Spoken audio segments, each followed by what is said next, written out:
పార్టీలకు గర్వకారణం. ప్రగతి పదంలో विभाजन के समय जो कांग्रेस बंगाल को लावारिस छोड़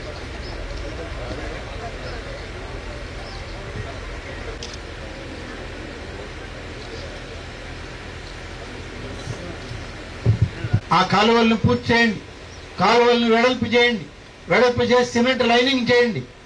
చివరన ఉన్నటువంటి రాళ్లపాడు ప్రాజెక్టుకి కందుకూరు నియోజకవర్గంలో సాగునీరు ఇచ్చే కార్యక్రమానికి ఇవాళ శ్రీకారం చుట్టి పనులు మొదలుపెట్టాం. ఈ సంవత్సరం రాష్ట్ర జిల్లా అంతా రెండవ పంట ఇచ్చాం. కానీ మన నియోజకవర్గంలో రెండవ పంటకి నీళ్లు లేవు. కొంత బాధ, కొంత ఆందోళన, ఆవేదన అందరికీ ఉన్నాయి. కానీ తప్పని పరిస్థితి. ఈ కాలువ రిపేర్ అయితే తప్ప శాశ్వతంగా మనకి ఇటువంటి ఇబ్బందికరమైన పరిస్థితుల నుంచి మనం బయటపడలేము.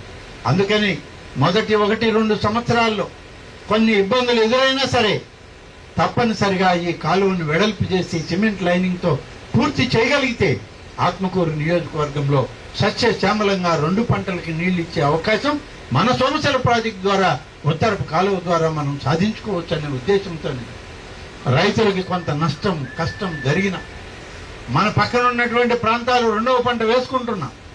మనం రెండవ పంట లేకుండా ఉత్తరపు కాలువ రిపేర్లకే ఒప్పుకోవడం జరిగింది.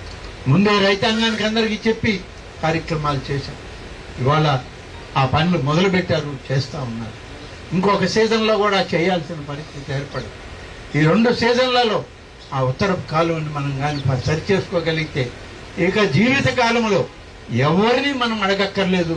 సోమశిలలో నీళ్లుంటే మన కాలువల్లో నీళ్లు పారుతాయని చెప్పి ఆ విధంగా ఈ కాలువల్ని డిజైన్ చేశామని చెప్పి మీ అందరికీ మనం చేస్తున్నాం. కాబట్టి రైతాంగానికి అంతా కూడా ఇవాళ తోడుగా ఉండేటువంటి ప్రభుత్వం ఈనాటి మన ఎన్డీఏ ప్రభుత్వం. తప్పనిసరిగా మేలైనటువంటి కార్యక్రమాలతో, వ్యవసాయ విధానాలతో, వ్యవసాయ పరంగా కొత్త ప్రయోగాలతో, ప్రయత్నాలతో మనం ముందుకెళ్దాం. ఇప్పుడే చెప్పారు గౌరవ ముఖ్యమంత్రి గారు.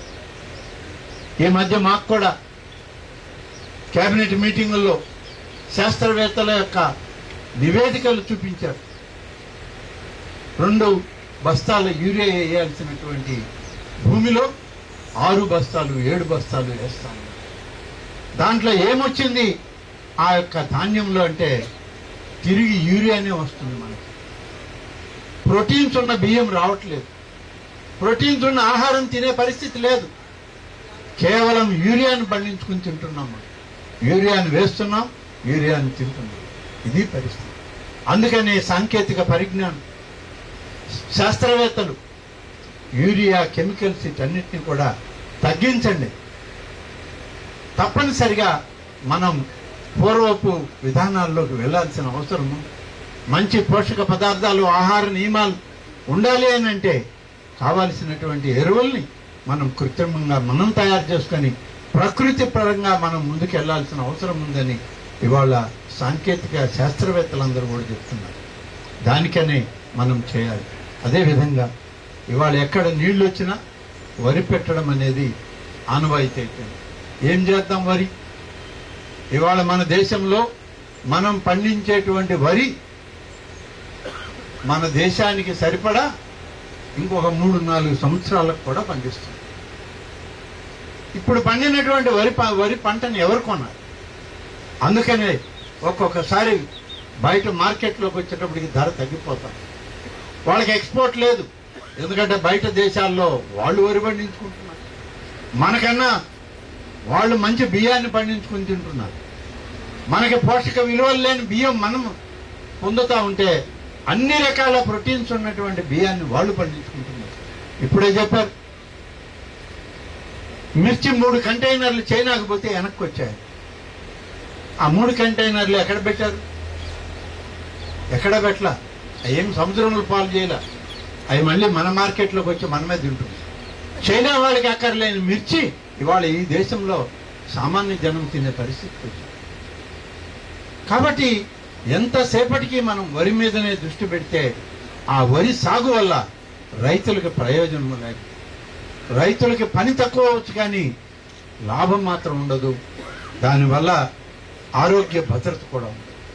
అందుకనే ఈరోజు అన్నీ కూడా మెట్ట ప్రాంతాల్లో నీరు ఉన్నా సరే కమర్షియల్ క్రాప్స్కు పోండి, మెట్ట పైర్లకు వెళ్ళండి, చిరు ధాన్యాలను పండిద్దాం, తోటలను పండిద్దాం, ఉద్యానవన పంటలను పండించుకుందాం.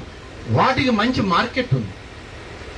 ఇవాళ ఎక్కడికి వెళ్ళినా మంచి రుచికరమైన నాణ్యమైనటువంటి ఫలాలను మనం పండిస్తే ఏ దేశమైనా కొనుక్కుంటుంది. కానీ మనం వాటిని వదిలేసి నీరుంది కదా విత్తనం వేసేసి యూరియా చల్లేసిపోతే మళ్ళా మిషన్ వచ్చి కోసేసి మనం బస్తాలు కట్టి మిషన్ కట్టి రైస్ మిల్లుకు దొరికితే పోద్దులే అనే పరిస్థితికి వచ్చాం. మనం సుఖం నేర్చుకున్నాం కానీ ఫలితాన్ని పొంది మంచి ఆరోగ్యకరమైనటువంటి వాతావరణాన్ని మనం పోగొట్టుకుంటున్నాం. కనీసం రైతాంగం ఆలోచించాలి. రేపటి తరానికి ఒక మంచి భవిష్యత్తుని ఇవ్వాలి. ఇవాళ మన పరిస్థితి కాదు, రేపటి మీ బిడ్డల పరిస్థితి, రేపటి మీ తరం ముందు తరానికి మనం ఏ రకమైన ఆహారాన్ని అందిస్తున్నాం ఒక్కసారి గమనించాల్సిన అవసరం ఉంది. కాబట్టి ఈరోజు పొద్దున్నే నాకు ఒక సైంటిస్ట్ వచ్చాడు, మరొక రైతు వచ్చాడు తిరుపతి జిల్లా నుంచి. వాళ్ళిద్దరూ వచ్చి నా దగ్గర చెప్పడం జరిగింది. సుబ్బారెడ్డి హార్టికల్చర్ ఆఫీసర్ ఇక్కడే ఉన్నారు. తోట సేద్యం చేయడం అనే దాంట్లో ఇప్పటికే కొంత కింద మీద బడి ఏదో సుబ్బారెడ్డి లాంటి అధికారులు తోడుండబట్టి నేనేదో చేస్తాను.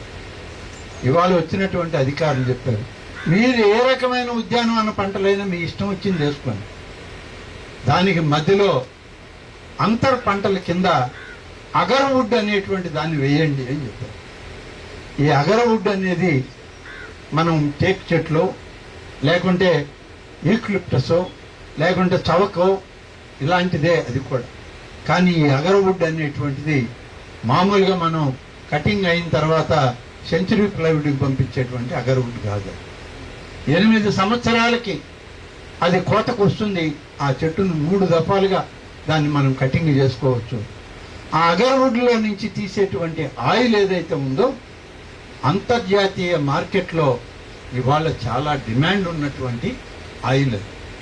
అదే ఇతర దేశాల్లో ముస్లిం కంట్రీస్లో ఇక అగరొత్తులుగా కానీ అత్తర్లుగా కానీ సెంట్లలో కానీ పెర్ఫ్యూమ్స్లోకి వాడేటువంటి ఆయిల్ ఇవాళ మన ప్రాంతంలో పండిస్తాము అని చెప్పి ఆ సైంటిస్టులు చెప్పడం జరిగింది. ఇలాంటి ఆధునికపరమైనటువంటి అంతర్ పంటల్ని మనం తెలుసుకోవాలి. ఏదో మామిడి వేసాం, మామిడితోనే కాలం, లేదా జామ వేసాం, జామతోనే కాలం, చౌకేసాం, యూక్లిప్టస్ వేసాం అన్ని కొట్టేయడం, బద్వేలు పక్కనే ఉంది కదా అని తోలేయడం. దీని మధ్య వచ్చే అంతర్ పంటల్లో వచ్చే విలువ అది కోట్లల్లో ఉంటుంది అనేటువంటి విషయాన్ని మనకి ఈనాడు అధికారులు శాస్త్రవేత్తలు చెప్తున్నారు. ఇటువంటి దాన్ని మీరు కూడా చూడండి. సుబ్బారెడ్డి గారు హార్టికల్చర్ అధికారిగా బాగా నాలెడ్జ్ ఉన్నటువంటి వ్యక్తి, అనేక ప్రాంతాలు తిరిగి చూస్తూ ఉంటారు.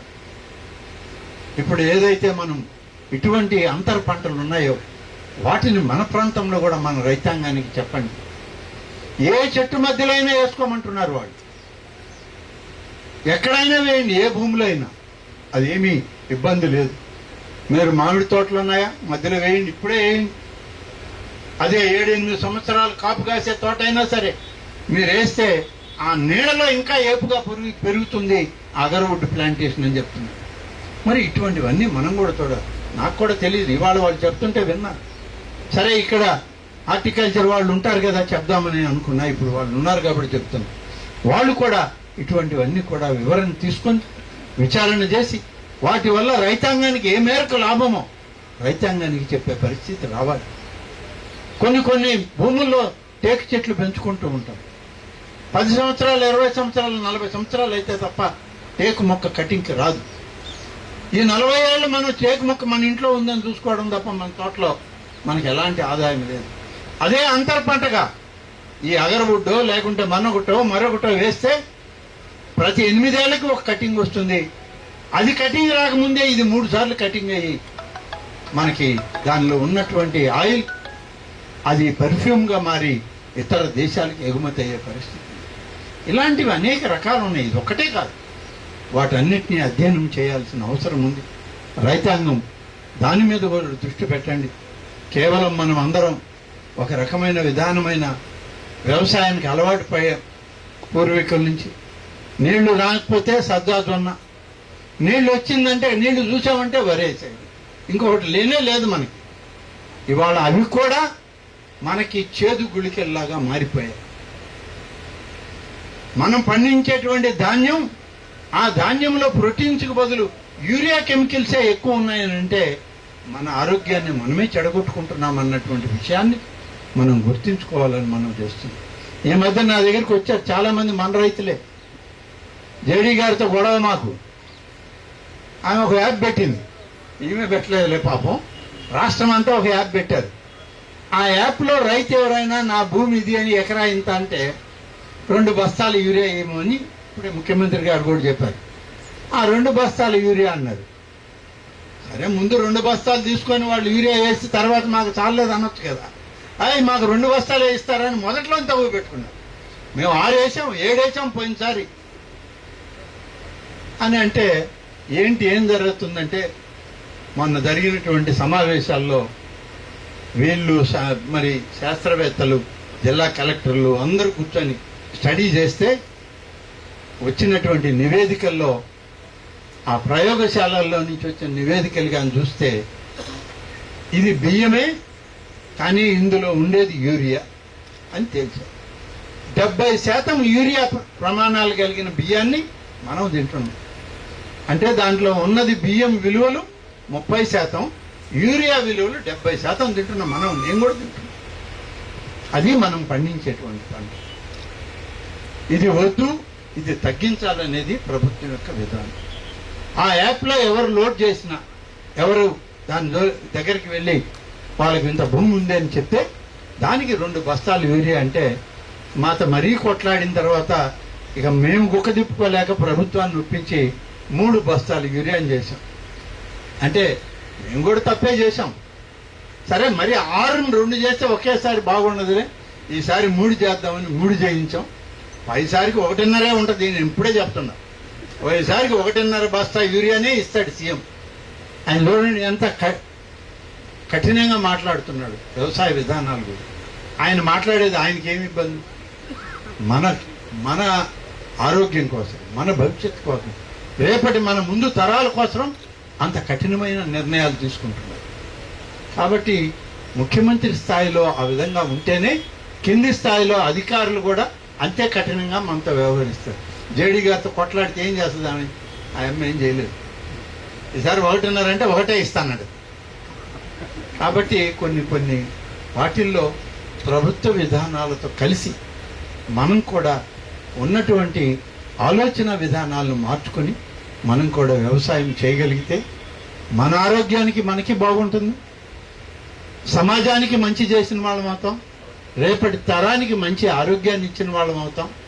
వ్యవసాయ విధానాల్లో వచ్చే మార్పులతో ఆదాయాన్ని కూడా పెంచుకునే మార్గాలను కూడా అన్వేషించాలి. అదే ఈ అంతర పంటల యొక్క రహస్యం. అంతర్